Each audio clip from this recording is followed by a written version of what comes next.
What's up, family? It's another one from the Central, man. We good? For sure. Get the viewers, provide the viewers. What's up, guys? It's your boy Corn. I'm back with another Fuel by Pain podcast. Oh, whoa, Alabama. What part of Alabama? Hold on, let's get it. Where part of Alabama? Mobile. Where? I'm from Anniston. Yeah. All day, man. That for real. For sure. Been fighting for about 6 years. Got like 50 plus fights, and looking for my first pro fight here on April 4th. April 4th, man. I already know it's gonna come to the light because guess what? God is in control and God gonna take care of business as usual. My first question, starting out the gate, man. You say you've been boxing for 6 years, so that means you started at the age of 22. Mm-hmm. So having a late start to the game, what was the mentality behind it? Why did you start late? What prompted you to get in it such at a late start? At first when I started, it was more so just to see how good I could get at something. I never really had like any ambition to really do any sport like back in school. But once I first started, it was just to see like, okay, like how far can, like what can I learn, you know what I'm saying? And it kind of just all played together. I had my first 2 fights here during my first year of boxing, and I lost those 2 fights. I had originally planned to go to the military before I ever wanted to box ever. Hold on. We're gonna take a step at that. Why didn't you go to the military? I guess like why I didn't go is pretty much based on like why I started fighting too. After my first 2 losses, I pretty much considered it. I was like, might as well just sign these papers and leave, man. But I have a great coach. He's been my only coach I've ever had in my life, and he told me to trust the process, man. And sure enough, I gave it one more opportunity, and in my 3rd fight, I won by stoppage, by beating my opponent in the 2nd round. And from there on, I went on like a 10+ fight win streak. A run. Yeah, so at that point I was like, I'm locked in. So most definitely. Yeah, man. So let's take a step back to losing those 2 fights, bro. What role did that play on your mental? How did that make you feel deep down inside? Mentally, when you lose, everybody can tell you, hey man, everything's gonna be okay. Hold your head up. It'll work itself out. But you have to be the one that goes home at night and talk to yourself. After taking a loss and you go into you get home by yourself, you start, breaking it down, and that stuff kind of lingers on you. It don't really matter what anybody else says. It's on you at the end of the day. Man. It's got to be in you, not on you. Something I live by.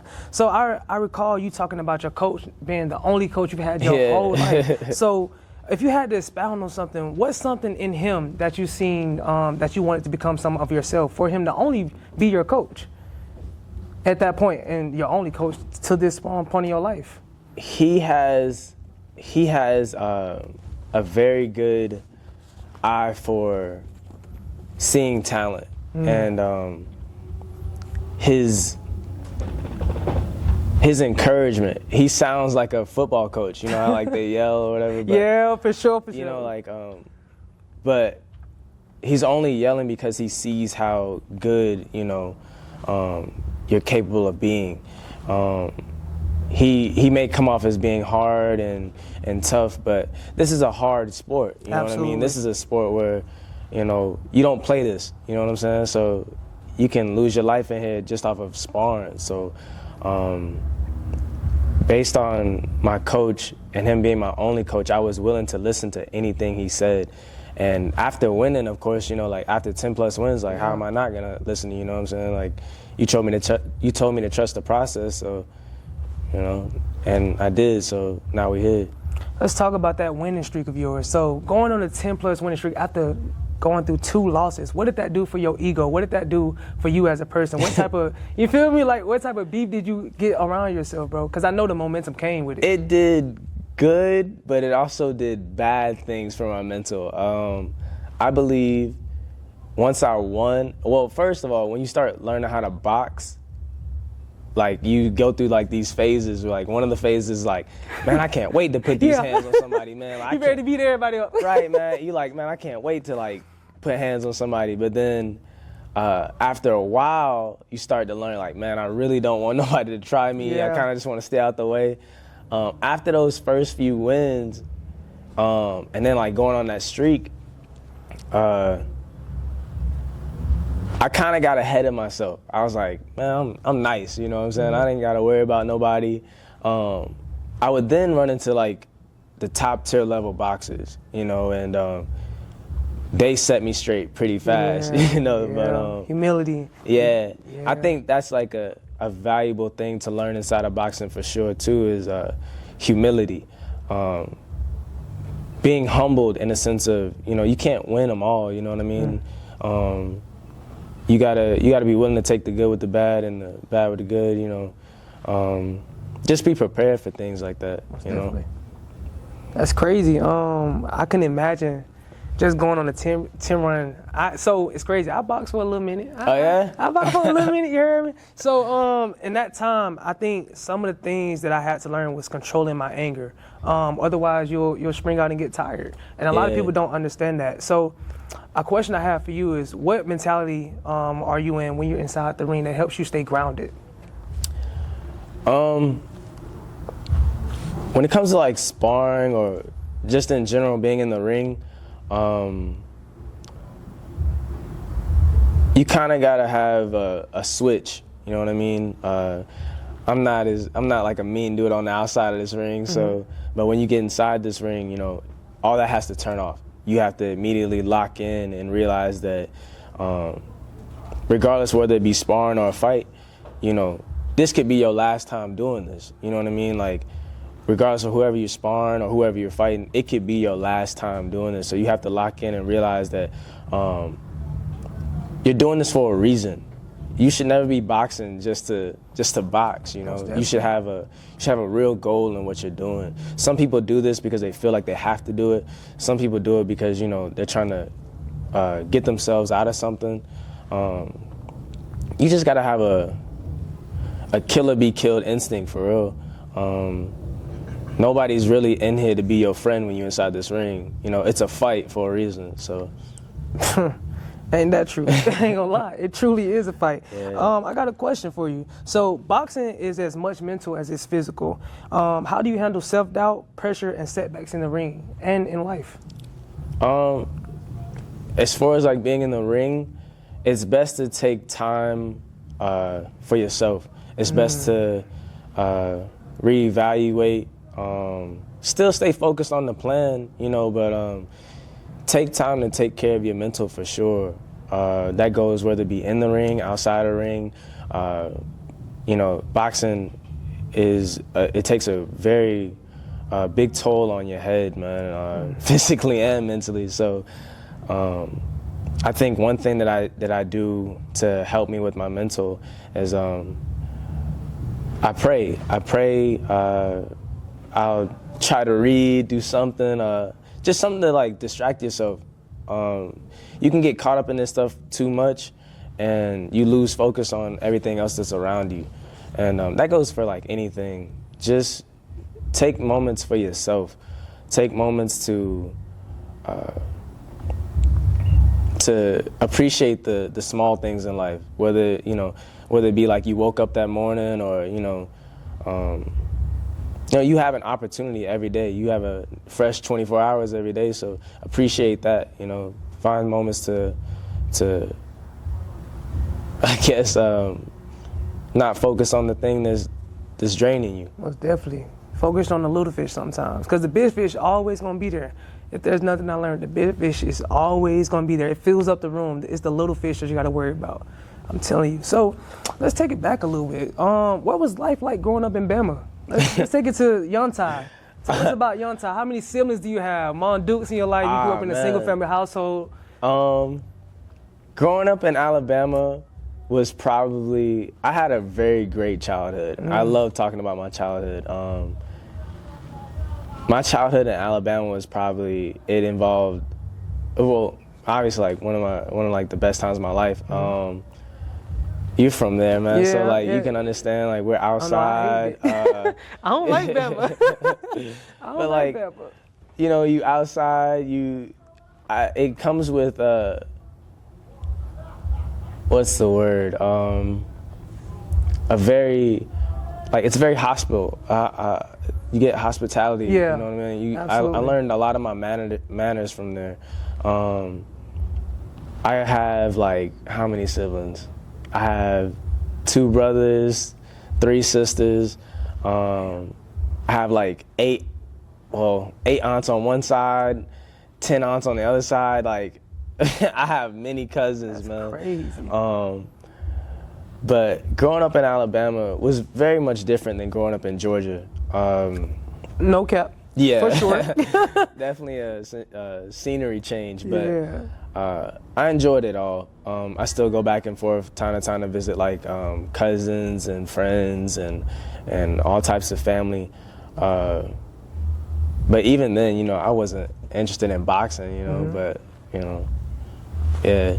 That's crazy you say that. So having brothers and sisters and a lot of cousins, boxing can sometimes be seen as not mentally stressful, but also lonely. How do you deal with the highs and lows of that? That saying that boxing is lonely, it's true. Boxing is lonely in a sense of, you know, regardless of how many people you got in here encouraging you, telling you to like stay strong, people that are in your corner, and you know even the people that you're training with, it's still lonely because you're the one that has to step inside this ring. You know, you're the one who has to take those punches. They're not taking the punches for you. You know what I mean? Even your coach, like he's not taking the punches for you. It's kind of like he's got a controller in your back. You know, so he's trying to guide you through this, but. It goes back to your question when you're saying, how do you deal with the mental after like a loss or even like a win? It's lonely because you have to go back and evaluate yourself, you know? There's been fights where I've won and I've still had to go back home and talk to myself like, man, like that was kind of a iffy performance, you know? Like everybody said that you did great, but I don't think, you know, that was the best you could have did. And that's just how it is, man. Boxing will always be a lonely sport, and it can be a very selfish sport too. This sport just takes, man, and it doesn't really give you anything. So that's crazy. That's a wild statement. That's a viral statement. I tell you, that's crazy. Crazy that you say that. So as much as it takes, but it does not give. How much time do you plan to still like? How long do you plan to do this for? Not long. What are your next steps? Actually, that's the next question. Yeah. What are your next steps? You know. My next steps after this, man, is well, first of all, we're looking forward to April 4th, my first professional fight, and we're looking to grow.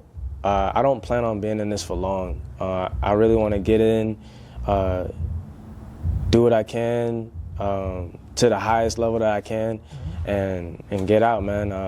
I want to get it. I want to get in and get out with my pockets heavy and my brain still intact. So that's really the goal. I don't care about what, like the belts and stuff like that. Like it's cool. How many belts do you actually have? What we're looking at, like nine belts, a trophy. I'm missing some belts that are up here, but. When did you receive your first belt? First belt I actually received in my third fight, actually. Really? Yeah. That was a belt fight? Yeah. That's crazy. When I knocked dude out, man. But yeah, like I said, I don't plan on doing this for long. I want to have kids. I want to be married. I want to own stuff. I want to own things. I want to help other people like myself who either start late or start young, you know, and help them grow and to see their potential as well. So that's crazy. A family man. Yeah. A family man. That's real. I feel like Alabama in me, man. Yeah, true. That's real. What would you say has been your hardest fight? Hardest fight. If you had, we don't try to give props to other folks, but you know what I'm saying? If you had to give props to somebody that you would say kind of did their thing in the ring and helped, showed you helped show your potential and show theirs as well, who would you give it to? I think the first fight where I felt challenged for sure, and it was one of those fights to this day is like, in my opinion, my hardest fight ever, would be against a fighter by the name of Dr. Giant. And well, that's a hell of a name. right. Shouts out Doc, man. But that fight was at a Golden Glove event. And I think this is actually the first fight I lost amongst my win streak. Yeah. Oh man, that's crazy. And it was a Golden Glove event. I had won the first day.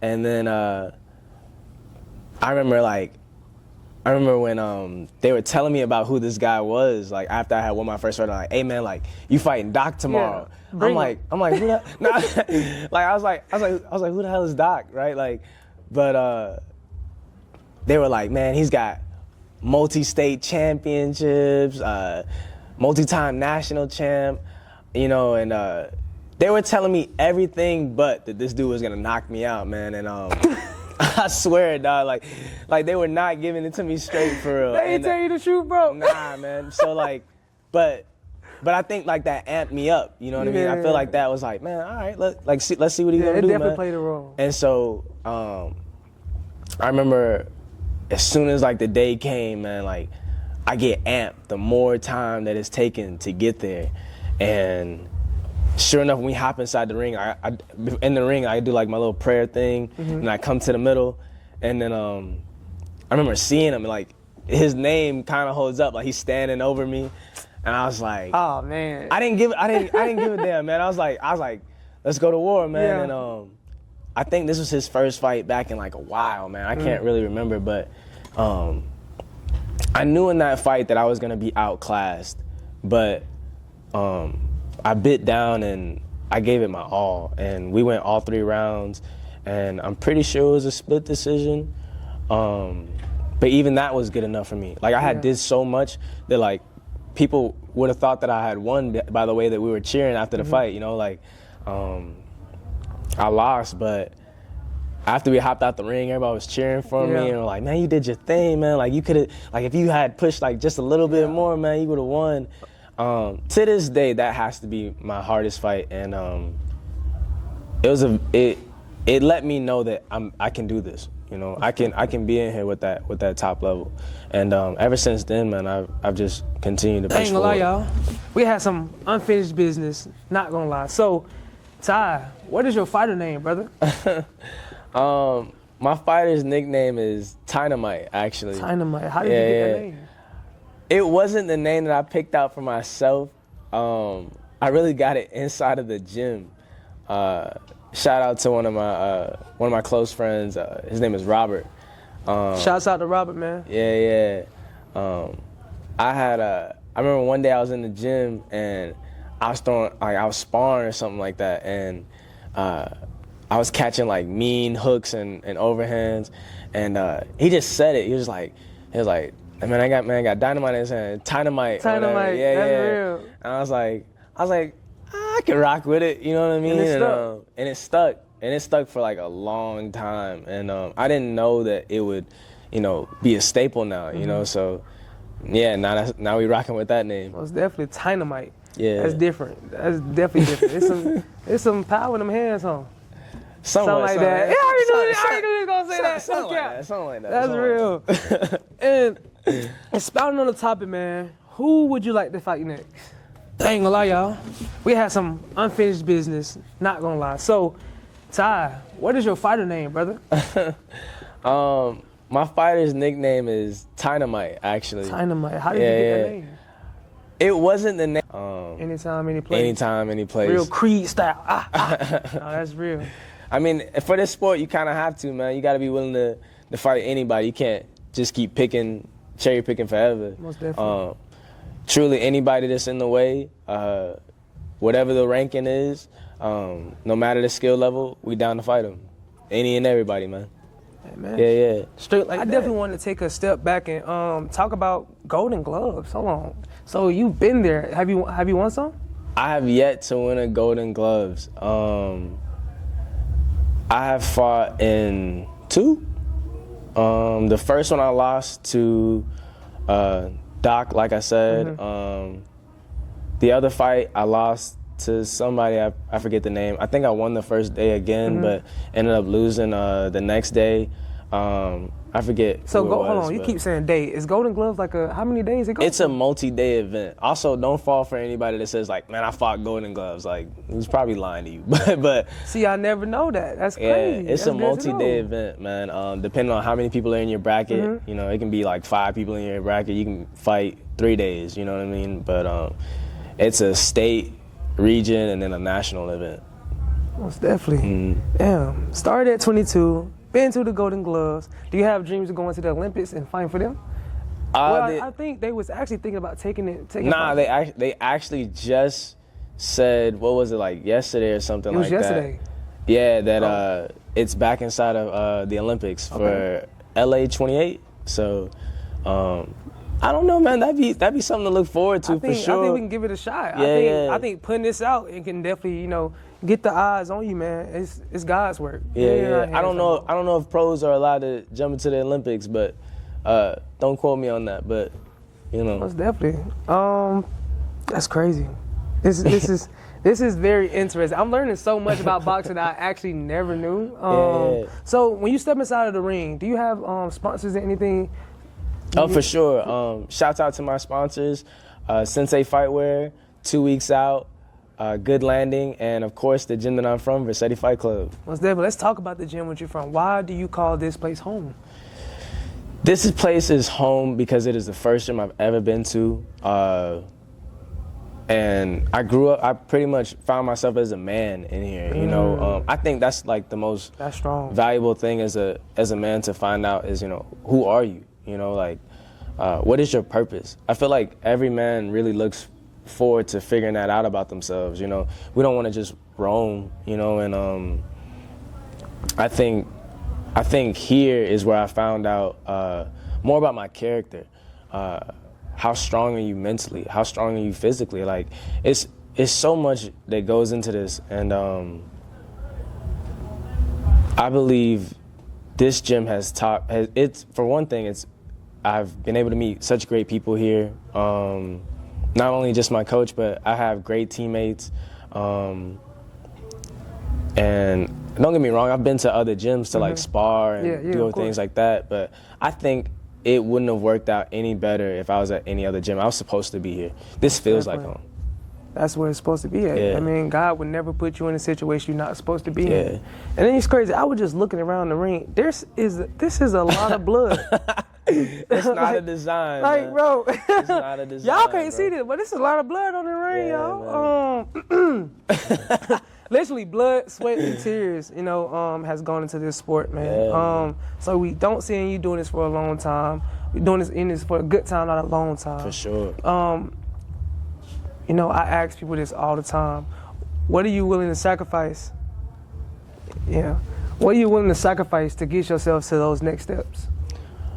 What am I willing to sacrifice? To get yourself, and more so what I'm trying to ask is, what do you feel that you're going to have to go through for you to reach that top level? Well, upon starting late, I've had to put in countless amount of hours. Like, to me, if I miss a week, that's like a month off, you know? So Indeed. there's been people who've been doing this since they were like 7 years old. So I have no choice but to do the 2-a-days, the 3-a-days, and just consistently, you know, working to catch up.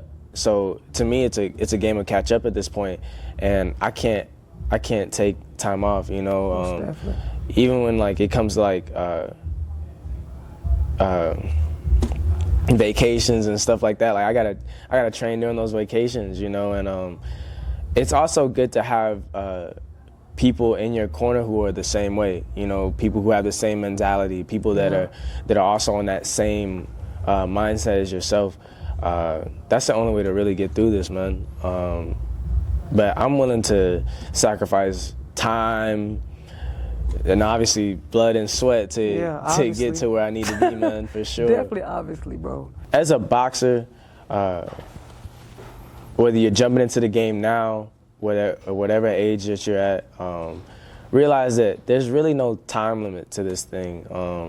You might have to play a game of catch up, but it's really about your heart and your mental. How bad do you want it? You know what I mean? I know that sounds pretty cliche, like, man, but that's real, you can go and get it, you know, if you want it, but like, it's real. Like, there's a bunch of great fighters now who started late and they're world champions. Deontay Wilder, for example, you know, started late, really just hopped into the game just to, you know, help his daughter. And, you know, he became world champion. Like, everybody knows who Deontay Wilder is now. So, but yeah, man, there's really nothing in this sport that you can't do as long as, like, you put your mind to it, for sure. Go out there, train your hardest, put those miles in, and be willing to work. That's real. And I feel like you literally answered my last question of the podcast. That's always my last question. But if you could give advice to your younger self, it's fresh off those first 2 losses, what would you say? Trust the process. Trust the process. Put God first and trust the process, and it'll all work out. Most definitely. Hey, man, y'all heard it first from my boy Ty on another Fueled by Pain podcast. Make sure you tune in to the fight April 4th. See you there. We out.